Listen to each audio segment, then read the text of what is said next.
We'd like to begin by acknowledging the traditional owners on the lands on which we are speaking today, the Muwinina people, the Gadigal people of the Eora Nation and the Dharua people. I would also like to acknowledge all the lands on which you are viewing this video from today.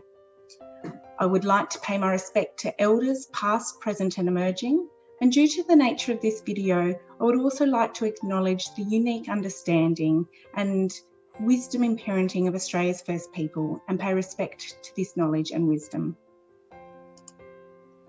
When we use the word parent in our session today, we refer to anyone who is caring for a child or young person through cancer. We recognise the complexity in family systems, including kinship systems, and that sometimes this means that the parent is not the biological parent of the child or young person. I am Shae Chester and I'm the National Community Educator for Canteen Australia. I'm Sally. I'm the Senior Counsellor and National Family Support Coordinator for Canteen Australia. And I'm Jerushah, one of the counsellors with Canteen Australia. This video has been created as a support for parents and carers who are facing their own or their partner's end of life and into bereavement to assist them in supporting their children. So, what is grief? Every person's experience of grief and bereavement is unique. Even members of the same family can feel and react to grief in very different ways. While sadness is common, grief can involve a whole range of emotions like anger or relief, behaviours like talking to your loved one or throwing things out, and physical effects like exhaustion and headaches.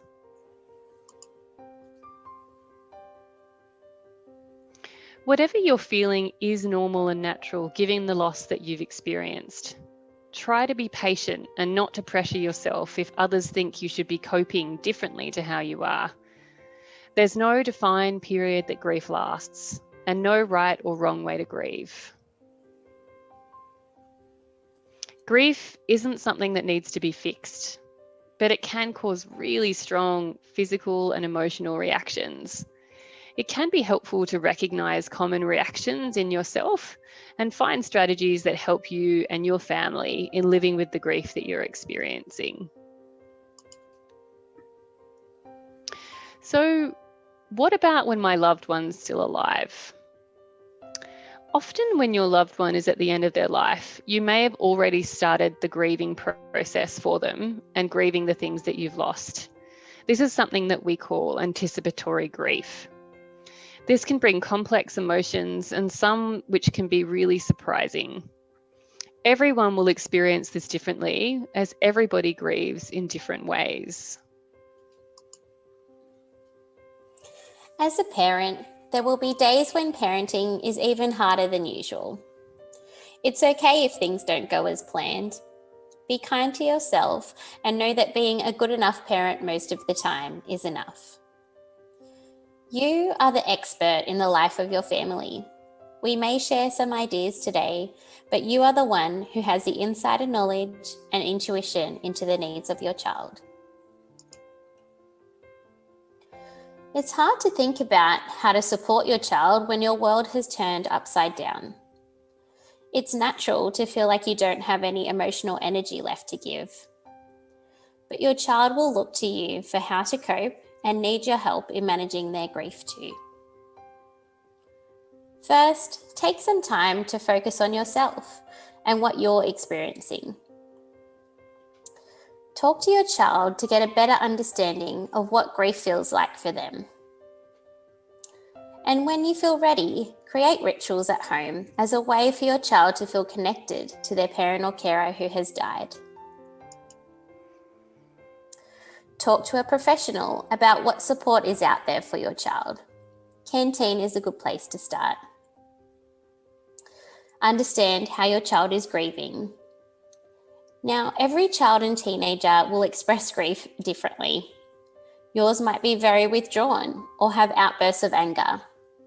Some children seem emotionally fine, but complain of stomach upsets or have trouble sleeping.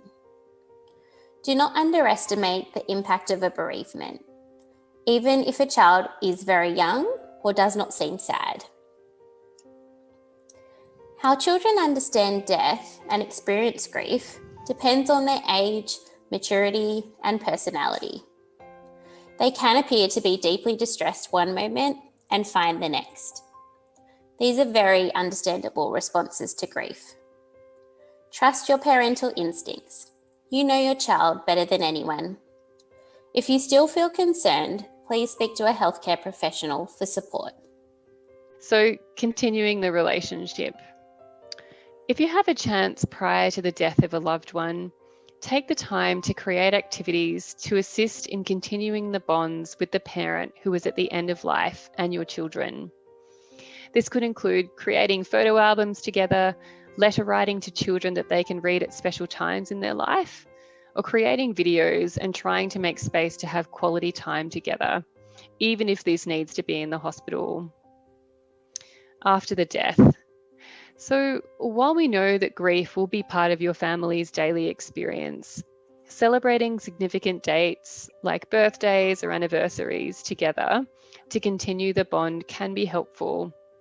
Ideas to continue these bonds could be going to the parent's favorite restaurant, visiting like a favorite location of that your family went to together, doing an activity that they loved, maybe cooking their favorite meal, or lighting a candle in memory of them.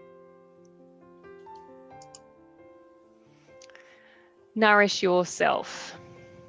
The aim of self-compassion and self-care is not to take away the pain of your loss. Nothing can. But taking care of yourself can help you better manage the physical and emotional responses to grief. You can try some of these self-care strategies that we're sharing with you today, or you can continue doing something that's worked for you before. So first up, go inward and do whatever brings you comfort or feels good for you. Now, this is going to look different for everyone. You could try meditation or mindfulness to help with worried and painful thoughts. Remember, you're not alone. There are many people around your community and all over the world who are also experiencing grief. Connecting with others also going through something similar could be helpful. Canteen Parent Connect is a good place to start on this journey.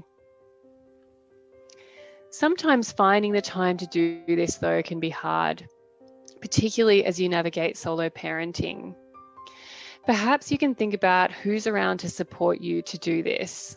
And also remember, it doesn't need to be a whole day of self-care activities. Even a 5-minute mindful cup of tea can really help. As mentioned by Jerushah and Sally, Canteen is here for you. Jump onto Parent Connect to connect with others parenting through cancer.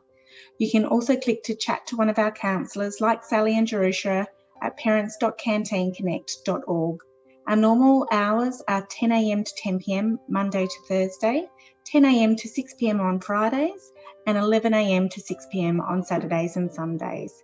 You can also check out our other resources at canteen.org.au/resource. Thank you for taking the time out today to watch this video. Please reach out to us if we could be of any support to you and your family. Thank you.